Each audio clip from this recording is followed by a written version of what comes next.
माता जी वंदन माता जी। बहुत दिन से मेरी इच्छा हो रही थी कि आपकी दिनचर्या के बारे में मैं ज्ञान जानूं और ज्ञान प्राप्त करूं, जिससे हम भी इस मार्ग पे चल सकें। तो आप मेरी शंका का समाधान करेंगे? जरूर जरूर करेंगे। पहले तो आप ये बताइए कि आपकी मुस्कुराहट और खुशी का राज क्या है? देखिए, हमारी मुस्कुराहट और प्रसन्नता का राज यही है कि आज मैं 40 साल से गुरु के चरणों में रहकर देव शास्त्र गुरु की भक्ति करती रही और गुरु की सेवा करती रही और ज्ञान ध्यान अध्ययन करती रही। और उस ज्ञान ध्यान अध्ययन के माध्यम से हमने जाना कि संसार शरीर भोग असार है। इस संसार शरीर भोगों को हमने त्याग किया और असार संसार को त्याग करके हम ध्यान अध्ययन में लगे। और उसके माध्यम से हमने सोचा कि हंसना माने वो हंसना नहीं है जिससे कर्म का बंध होता है, प्रसन्न रहना। आज हमारे गुरु कहते हैं कि प्रसन्न रहो। हंसना अलग बात है, हंसने से कर्म बंद होता है, परंतु प्रसन्नता से सारा टेंशन दूर होता है। और जहाँ प्रसन्नता होती है वहाँ कई चीजों को जल्दी हम कैचअप कर सकते हैं, ज्ञान को जल्दी ग्रहण कर सकते हैं। इसलिए हमेशा प्रसन्न रहना चाहिए। और मेरी प्रसन्नता और खुशी का राज, मुस्कुराहट का राज हमारे देव शास्त्र गुरु की भक्ति ही हमारा ये मुस्कुराहट का राज है। 40 साल से हमने इस तरह से देव शास्त्र गुरु की भक्ति किया। यही मुस्कुराहट और प्रसन्नता का मेरा राज है। गुरु माँ, आप इतनी बिंदास बोलती है और इतने बढ़िया प्रवचन देती है, प्रवचन बिंदास देती है, तो आप क्या उससे के लिए पहले से तैयारी करती है? देखिए, सबसे पहले आज से 40 साल मेरे हो गया, तो पहले 10-15 साल तो मैंने पहले प्रैक्टिस किया गुरु के पास में रुचि पूर्वक और उनके पास में अध्ययन किया। अध्ययन के माध्यम से पहले धीरे धीरे थोड़ी सी प्रैक्टिस करती गई। प्रैक्टिस में मेक्स परफेक्ट, ये गुरु का कहना था, प्रैक्टिस करो तो परफेक्ट हो जाओगे। ये सूत्र मैंने अपनाया। तो मैंने पहले प्रैक्टिस किया। पहले मैं तैयारी करती थी, फिर बोलती थी, परंतु उसके बाद में गुरु का आशीर्वाद और मेरी लगन के माध्यम से आज ऐसी परिस्थिति आई है कि मेरे को कभी भी कहीं भी कोई भी विषय में बोलने को बोल देते हैं तो मैं तुरंत बोल देती हूँ। ये हमारा पहले का प्रैक्टिस होने की वजह से हम बिंदास बोल सकते हैं, क्योंकि उसमें मेरी लगन थी। हर व्यक्ति को जिस विषय में लगन होती है उसमें वो अपने बिंदास बात कर सकता है। मेरे को देव शास्त्र गुरु की भक्ति में लगन थी और अध्ययन में लगन थी, इसलिए मैं अध्ययन करती रही और अध्ययन के माध्यम से आज मैं बिंदास बोल सकती हूँ। इसलिए अपने समय का सदुपयोग में अध्ययन में करती हूँ, इसलिए आज मैं बिंदास बोल सकती हूँ। ये उसी का राज है। आप बिंदास बोलती भी है, बिंदास प्रवचन भी देती है और बिंदास किताबें भी लिखती है। इतनी व्यस्त होती है, कैसे आप ये सब कर लेती है? देखिए, जिसको रुचि और लगन होती है तो व्यस्तता में से भी समय निकाल करके स्वपल कल्याण के लिए अनेकों ग्रंथों की, अनेकों पुस्तकों की रचना करने का भाव बन जाता है। पर जिसको लगन ही नहीं होती तो समय मिलते हुए भी वो कुछ नहीं कर पाता है।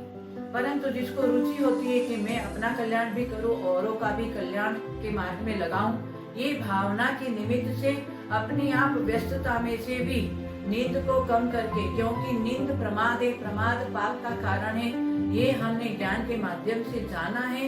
इसलिए हम नींद कम करते हैं। रात्रि में 2 बजे उठ जाते हैं। 2 बजे से 4 बजे तक हम अपने मंत्रों की आराधना करते हैं। 4 बजे के बाद में फिर हम अपना विशेष ध्यान में आ जाते हैं। और उतनी व्यस्तता में से भी मैं रात्रि में 10-11 बजे तक हम अपने लिखते रहते हैं। कई किताबें मैंने निकाली हैं। तो ये गुरु के आशीर्वाद से जो मुझे ज्ञान प्राप्त हुआ था, उस ज्ञान का मैंने सदुपयोग किया ताकि वो ज्ञान मेरे तक ही सीमित न रहे और लोगों भी इसका सदुपयोग करें और अपने जीवन को सार्थक बनाएं। इसलिए मैं व्यस्तता में से भी मेरी लगन और रुचि के माध्यम से मैं ये लिखना का काम कर लेती हूँ। माता जी, आप भी एक नारी है और हम लोग भी नारियां हैं, तो आप नारियों के बारे में क्या संदेश देगी, हमें क्या शिक्षा देगी? नारियों के बारे में यही शिक्षा दूंगी। ऐसे तो आगम में लिखा है कि नारी पर्याय घृणास्पद है, परंतु घृणास्पद होते हुए भी वो भी एक नारी थी। ब्राह्मी, सुंदरी, राजुल, अनंतमती, ये भी मंदोदरी और चंदना, ये सब भी नारियां थी। उन्होंने सोचा कि आगम में इस प्रकार वर्णन किया है कि नारी पर्याय घृणास्पद है, तो उनके अंदर वैराग्य हुआ। उस वैराग्य के माध्यम से उन्होंने अपने जीवन में व्रत नियम को अंगीकार किया, दीक्षा लिया और दीक्षा लेने के बाद में कठिन से कठिन तपस्या किया और त्याग और व्रत के माध्यम से उन्होंने ऐसी कर्म निर्जरा किया और नारी पर्याय का छेदन करके आज 16 स्वर्ग में वो प्रतिन्द्र बन करके बैठी है। तो आज की नारी उन ब्राह्मी, सुंदरी, राजुल के समान तपस्या नहीं कर सकती हैं, परंतु थोड़े अंश में भी तपस्या करके नारी पर्याय को सार्थक कर सकती है। नारी पर्याय कभी भी शुद्ध है नहीं और होने वाली भी नहीं है। इसलिए आज भी नारी पुरुष के समान अपने क्रियाओं को कर करके और अपने नारी पर्याय को सार्थक बना सकती है। मैं भी एक नारी थी। हमने भी सोचा कि संसार आसान है, संसार शरीर भोगों में कोई सार नहीं है, ये नारी पर्याय भोगों की एक सामग्री है। तो हम नारी पर्याय को भोगों में क्यों लगाएं? हम अपनी पर्याय को सार्थक बनाने के लिए मैंने भी दीक्षा लिया और अपनी संयम की साधना कर रही हूँ। इसलिए नारी अबला नहीं है, सबला है। चाहे तो नारी दीक्षा लेकर संयम को धारण करके नारी पर्याय का छेद करके पुरुष पर्याय को धारण करके आगे मोक्ष भी जा सकती है। ये नारी की आत्मा में कितनी शक्ति है। आज हमारे विश्व के हालात इतने खराब हो रहे हैं, सभी डरे हुए हैं, तो उन हालातों में हम कैसे सामंजस्य स्थापित करें, कैसे हम निडर होके रहे, इसके बारे में आप क्या कहेंगे? आज के समय को देखकर मैं यही कहना चाहती हूँ कि जिस तरह से हमारे गीता में भी कहा है, कर्म प्रधान विश्व कर राखा, जो जैसा कर्म करे तैसा ही फल चाखा। जो जैसा कर्म करता है उसके अनुसार उनको फल मिलता है। पहले व्यक्ति लोगों ने भक्ष अभक्ष का कोई मर्यादा नहीं रखी और अनेकों प्रकार का मांसाहारी का सेवन करके, अभक्ष का सेवन करके कई जीवों की विराधना किया। तो वो पाप पलते पलते पलते आज इतना तीव्र पाप कर्म का उदय आया। तो इस तरह से महामारी रोग को आज हमको सहन करना पड़ रहा है। परंतु समस्या का हल सब जगह है। समस्या आती है, उलझने आती हैं, परंतु सुलझने का मार्ग भी आज भी पंचम काल में है। आज हमारे अनेकों संत इस तरह से मंत्रों के माध्यम से और अपनी साधना के माध्यम से आज कई लोगों को आशीर्वाद देते हैं। तो आज भी वो समस्या का हल हो रहा है। तो हम तो सबको यही कहना चाहते हैं कि आज के समय को देखकर हर व्यक्ति को अपने जीवन में शाकाहार को अपनाना चाहिए। कोई भी जीव को आप नहीं मार सकते हैं। हर जीव के ऊपर करुणा दया भाव रखो। सबसे पहले धर्म है दया मूलो धम्मो। प्रत्येक जीव के ऊपर दया भाव रखो, अपने आप सारी समस्याओं का हल हो जाएगा। इसलिए हम खुद जीना चाहते हैं तो औरों को भी जीने दो। महावीर भगवान यही कहते हैं कि एक घाट पर शेर और गाय को पानी पीने दो, बिखरे हुए मोती को एक धागे में पिरोने दो। महावीर की अहिंसा पुकार पुकार कर कहती है कि खुद जियो और औरों को जीने दो। इसलिए महावीर का सूत्र यदि अपनाएं तो सारी समस्याओं का हल हो सकता है। डरने की जरूरी नहीं है। हमारे पास में इतने साधु संतों का आशीर्वाद है। आज भारत देश ऐसा देश है, ऋषि और कृषि का देश है।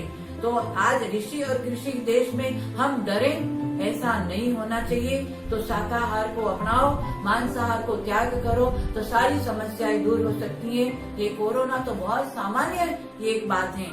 उससे भी बड़े बड़े साधु लोगों ने अपने मंत्रों के माध्यम से बड़े बड़े उपसर्गों को भी दूर किया है। तो आज भी वो यंत्र मंत्र पूजा भक्ति के माध्यम से सारी समस्याओं का हम हल कर सकते हैं। परंतु जीवन में शाकाहार को अपनाओ तो ही हमारा समस्या का हल हो सकता है। यही हमारा कहना है। नहीं तो संसार शोकमय है, काया रोगमय है, संबंध वियोगमय है और साधना उपयोगमय है।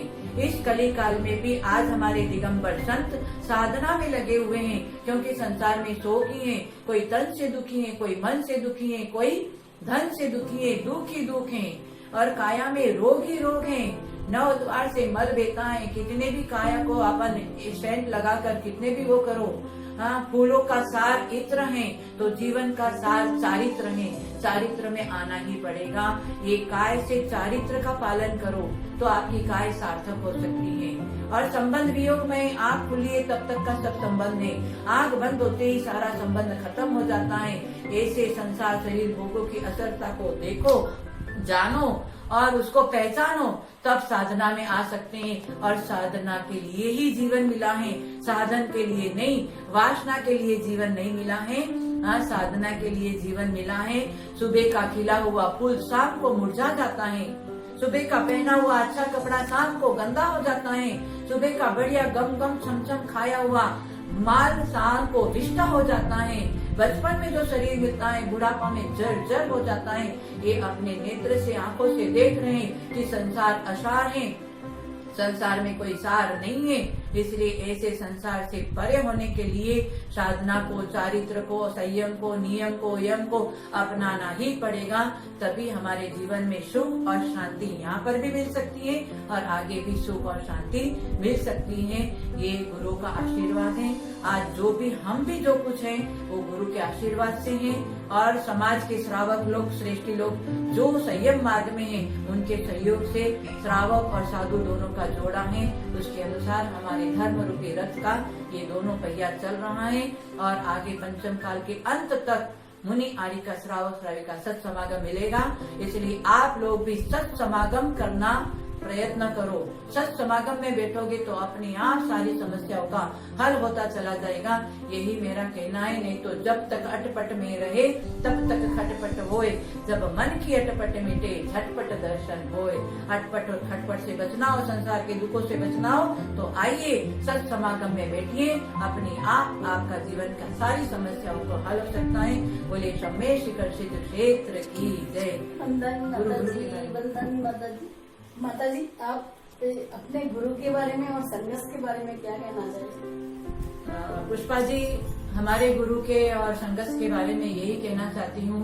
आज मैं 40 साल से आचार्य श्री शंभो सागर जी गुरुदेव के श्री चरणों में रहकर मैं उनकी जो तपस्या, उनकी साधना, उनका व्यवहार, उनकी चर्या, चारित्र को हमने देखा तो बड़ा आश्चर्य हुआ कि वैष्णव संप्रदाय में जन्म लेते हुए भी जैन धर्म को श्रेष्ठ समझ करके आज 55 साल से आचार्य श्री शंभो सागर जी गुरुदेव धर्म का इतना, जैन धर्म का गुण ज्ञान प्राप्त करके संसार शरीर भोगों से विरक्त होकर दिगंबरत्व अवस्था को धारण करके और एक थोड़ा भी समय खराब नहीं करते, समय का सदुपयोग करते हैं। रात्रि में 12 बजे उठ के अपने ध्यान में लग जाते हैं, खड़े खड़े घंटों घंटों सामयिक और ध्यान अध्ययन करते हैं। ऐसे गुरु का जो हमें समागम मिला ये हमारा पुण्य है।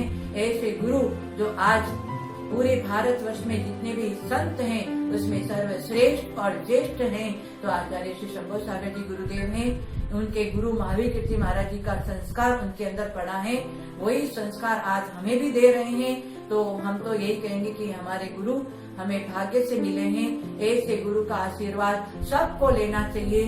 गुरु का आशीर्वाद निश्चित फलता है, इसलिए गुरु का आशीर्वाद मिले तो क्या रेत पे भी नाव चलती है। इसलिए गुरु के प्रति भक्ति होनी चाहिए। गुरु भक्ति सतेर मुक्ति, गुरु भक्ति से मुक्ति मिल सकती है तो संसार की सामग्री तो ऑटोमेटिक मिल जाएगी। पुष्पा जी, आपने जो भी प्रश्न किए हैं बहुत अच्छा किया है। आप भी तो इस मार्ग में लगी हुई है।